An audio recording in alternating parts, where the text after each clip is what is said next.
কালকে পাকিস্তানকে হারানোর পরে পাকিস্তানের প্লেয়ারদের সাথে ভারতীয় প্লেয়াররা কেন হ্যান্ডশেক করে নাই, এইটা নিয়ে এখন আলোচনা সমালোচনা শুরু হয়ে গেছে। রাত থেকেই শুরু হয়ে গেছিল, বাট সারাদিন দেখলাম প্রচুর পরিমাণে এটা নিয়ে সবাই ভিডিও করছে, সবাই পোস্ট দিচ্ছে কেন ভারতীয় প্লেয়াররা এটা করলো না, হ্যান্ডশেক করলো না, তারা নিজেদের কীভাবে ইটিসি। এবং আজকে একটা পোস্ট দেখলাম যে পাকিস্তানের যে ক্রিকেট বোর্ড রয়েছে তারা নাকি এখন এই ভারতীয় ক্রিকেট বোর্ডের বিরুদ্ধে এই যে আইসিসির কাছে একটা কি বলবে আবেদন করবে, কেন এরকম করলো ওরা, কেন ভারতীয় প্লেয়াররা পাকিস্তানি প্লেয়ারদের সাথে হ্যান্ডশেক করে নাই। এটা তো আমরা কম বেশি সকলেই জানি। সূর্যকুমার যাদব যখন কথা বলে তখন কিন্তু উনি বলেছে আজকের এই ম্যাচটা আমরা সেই পহেলগাঁওতে যারা নিহত হয়েছিল তাদের স্মরণে উৎসর্গ করলাম। দেখুন, পহেলগাঁওতে যে ঘটনাটা ঘটেছে এরপরে ভারত পাকিস্তানের সাথে ক্রিকেট ম্যাচ খেলতেই চেয়েছিল না, তারা এই খেলাকে বয়কট পর্যন্ত করতে চেয়েছিল, কিন্তু তারপরও তারা এখন খেলেছে। এরপরেও তারা সেই পাকিস্তানি প্লেয়ারদের সাথে হ্যান্ডশেক করবে, এটা আপনারা কি করে ভাবেন? নিরাপরাধ 26-27 জন মানুষকে জঙ্গিরা, পাকিস্তানি জঙ্গিরা শেষ করে ফেললো গুলি করে, যাদের হাতে কোনো অস্ত্র ছিল না, যারা ওখানে ঘুরতে গেছিল, সেই দেশের প্লেয়ারদের সাথে হ্যান্ডশেক করবে, এটা ভাবাও তো একটা মানে কিরকম একটা ব্যাপার স্যাপার, কীভাবে তারা করতে পারে?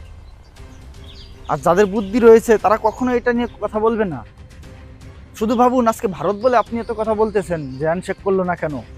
যদি আমার দেশ হতো, আমি বাংলাদেশের মানুষ, আমার বাংলাদেশের মানুষদেরকে যদি এইভাবে অন্য কোনো দেশ মেরে ফেলতো এবং সেই দেশের সাথে যদি আমার খেলা হতো, আমি সেই দেশের প্লেয়ারদের সাথে কী করে হ্যান্ডশেক করতাম, কী করে তার সাথে মানে বুকে জড়িয়ে ধরতাম? কোনোভাবেই পারতেন? যদি আপনার মা, আপনার বোন, আপনার আত্মীয় স্বজনকে মারা যেত তখন কি পারতেন? পারতেন না। তাহলে ভারতের মানুষদেরকে 26-27 জন মানুষকে মেরে ফেলেছে, তারা কি করে ভাই তাদের সাথে হ্যান্ডশেক করবে? হ্যাঁ, এখন বলতে পারেন ফর্মালিটি দেখানোর জন্য করতে পারে, করা যেতে পারতো, এখন করে নাই, এটা নিয়ে আমাদের কিছু বলার নাই, কিছু করার নাই, করে নাই, তারা করে নাই। টস হয়েছে যখন, তখনও কিন্তু সূর্যকুমার যাদব হ্যান্ডশেক করে নাই। যখন টস হয়েছে তখন চলে গেছে, এরপরে লাস্টে 6 মেরে সে জিতে গেল ম্যাচটা, এরপরে সে দুমদাম করে দুজনে চলে আসলো।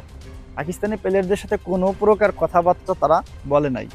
তো যাক, এটা তাদের ব্যক্তিগত ব্যাপার, এটা নিয়ে আপনারা যারা উল্টাপাল্টা বলতেছেন বলার কোনো দরকার নাই। ওই নিহতদের জায়গা যদি আপনার মা, বোন, মাসি, পিসি বা আপনার কেউ থাকতো, তাহলে আপনি কখনো এটাকে সমর্থন করতেন না, আপনিও বলতেন যে ওদের সাথে আমার কোনো সম্পর্ক থাকতে পারে না।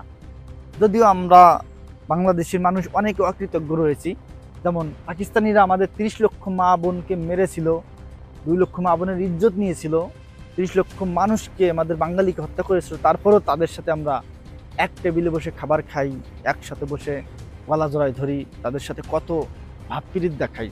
এটা আমাদের ব্যর্থতা। ভারত করেছে, এটা তাদের সফলতা।